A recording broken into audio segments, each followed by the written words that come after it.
محترم ورونو ډیر یو د امید حدیث چې امام ترمذي نقل کړی چې ان شاء الله بنده دا واوري ډیره خوشحالي به هغه ته محسوس شي. امام ترمذي دا حدیث نقل کړی 2600 حدیث دی. محترم ورونو فرمایي چې ان الله سيخلص رجلا من امتي، وقیامت پر ورځ به الله سبحانه وتعالی یو بنده را وباسي، ډیر د ټول امتیان به ولاړې په هغې کې به کس راوباسي او هغه ته به دفتر وښودل شي، یعنی رجستر چې 99 سجلا، یعنی 99 دفتر رجستر چې هغه کې به دې د ګناهونو ذکر. یو حدیث کې راځي چې دا رجستر به دومره چې دې نظر څومره ځي پورې لګېږي دا ګناهونه به کې لیکل شي. د بنده ته به الله سبحانه وتعالی وایي اتنکر من هذا شیء، دې نه ته چې انکار کوي دا تا نه دي کړي. بیا به ورته وایي چې زما ملایکو تا پسې څه غلط لیکلي دي، یعنی کومه ګناه تا نه کړې تا پسې لیکلي. هغه به وایي چې لا والله دا خو نه شوي. او بیا به ورته وایي چې افلک عذر، کوم عذر لري، څه ګناه خو دې کړې، عذر دې مې شته دی که نه؟ دی به مې اقرار وکړي چې الله پاکه عذر مې نشته دی.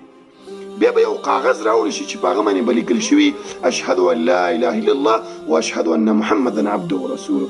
دا بنده به وایي چې ما هذه بطاقته ما هذه السجلات، وایي دا بنده به وایي چې دا بطاقه چې دا وړه کاغذ باندې دا لیکل شوی، دا دومره دفترو په مقابله کې به دا څه وکړي؟ یو کاغذ او دا دومره رجسټر چې زما ګناهونه هغه کې لیکل شوي، دا خو هېڅ مقابله نشي کولی. چې کله هغه وزن شي نو الله سبحانه وتعالی به ورته وایي چې فلا یثقل مع اسم الله شیء، د الله سبحانه وتعالی نوم سره یو شی درنېدلی نشي. د الله سبحانه وتعالی نوم چې دی دا ډېر دروند دی. دا حدیث موږ ته دا راښيي چې کلمه دې په صحیح طریقې سره ولوستله، صرف لوستل نه، صحیح ایمان دې راوړه، لا فلا شرک دې نه کوه، ولا یشرکون به شیئا، شرک دې نه کوه. الله سبحانه وتعالی به تا بخي.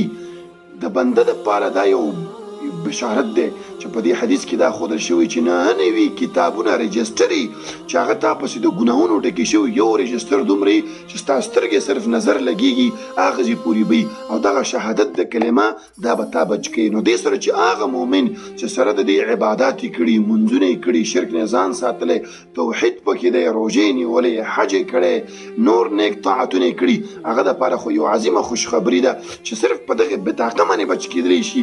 انشاءالله چې ستا داسې رجسټر هم ډکې شوي د نیکۍ نه هغه به دې حتما بچ کوي.